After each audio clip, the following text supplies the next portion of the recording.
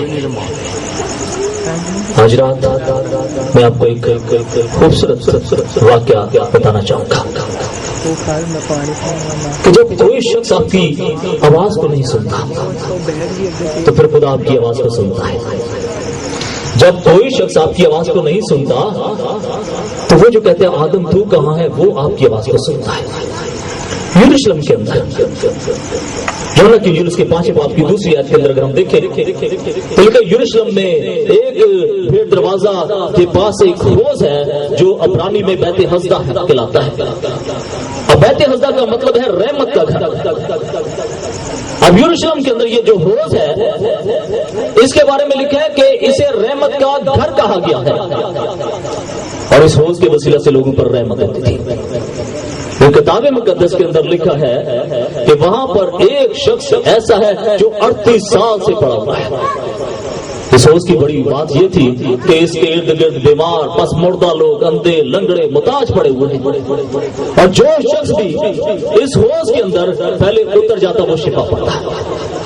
قرآن مقدس میں لکھا ہے کہ آسمان سے فرشتہ آتا ہے، وہ جل کو ہلاتا ہے جیسے وہ پانی ہلتا ہے، اور جو کوئی آدمی پانی کے اندر پہلے اترتا وہ شفا پاتا ہے۔ لیکن یہ شخص 38 سال سے ہے۔ کتنے سال سے؟ 38 سال سے ہے۔ اس کا کوئی مددگار نہیں ہے۔ یہ آوازیں دے رہا ہے لوگوں کو کہ میری مدد کی جائے، لیکن کوئی بھی اس کی مدد کے لیے وہاں پر نہیں ہے۔ ہو سکتا ہے آج بھی ایسا ہی ہوا ہے کہ ایک شخص پانی کے اندر گیا اور وہ ٹھیک ہو گیا ہے، اور خوب لوگ آئے ہیں، انہوں نے ڈھول ڈھول بجایا ہے، اور اس کی آنکھیں دیکھ رہی ہیں کہ یہ شخص ٹھیک ہو گیا ہے، اور اس شخص نے اسے بلایا کہ بھائی ذرا ادھر آ، تجھے پتا ہے کہ میں کافی عرصے سے یہاں پر پڑا ہوں، میری بھی آرزو ہے کہ میں بھی چنگائی حاصل کر لوں، میں بھی شفا حاصل کر لوں، تو آئندہ سال جب آسمان سے فرشتہ آئے گا، پانی کو ہلائے گا، کیا تو میری مدد کے لیے آئے گا؟ اس نے کہا ہوگا ہاں میں ضرور آؤں گا، کیونکہ میں تیرے دکھ کو جانتا ہوں۔ اور پھر جب سال گزر گیا پھر فرشتہ آیا، اس نے پانی کو ہلانا شروع کیا ہے، اور اس کی نگاہیں آگے پیچھے دیکھ رہی ہیں، شاید میرا وہ دوست، میرا موسم میری مدد کے لیے آ جائے گا، لیکن کوئی اور پانی کے اندر اتر گیا۔ اور وہ شخص بھی شفا پا کر ایسے جب جا رہا ہے، اس کی آنکھوں کے اندر بڑی مایوسی ہے، ناامیدی ہے، دکھ سے بھرا ہوا شخص ہے۔ اس کے اندر آرزو تھی کہ 38 سال سے یہاں پہ میں پڑا ہوں، تو 39واں شخص میں بھی بننا چاہتا ہوں جو شفا پا جائے۔ جب چاروں طرف اداسی ہے، کوئی مدد کرنے والا نہیں ہے، تو جس نے کہا تھا کہ آدم تو کہاں ہے، ایک دم اس کے پاس آ گیا اور اسے کہا کیا تو شفا پانا چاہتا ہے؟ یاد رکھیں کہ جب آپ کی کوئی مدد کرنے والا نہیں ہوتا تو پھر ایک ہے جو آپ کے پاس خود ہی چل کر آ جاتا ہے۔ کیا تو شفا پانا چاہتا ہے؟ اسے کہا خدا میں شفا پانا چاہتا ہوں، لیکن میرا کوئی مددگار نہیں ہے۔ اور پھر خدا ہم جس مسئلے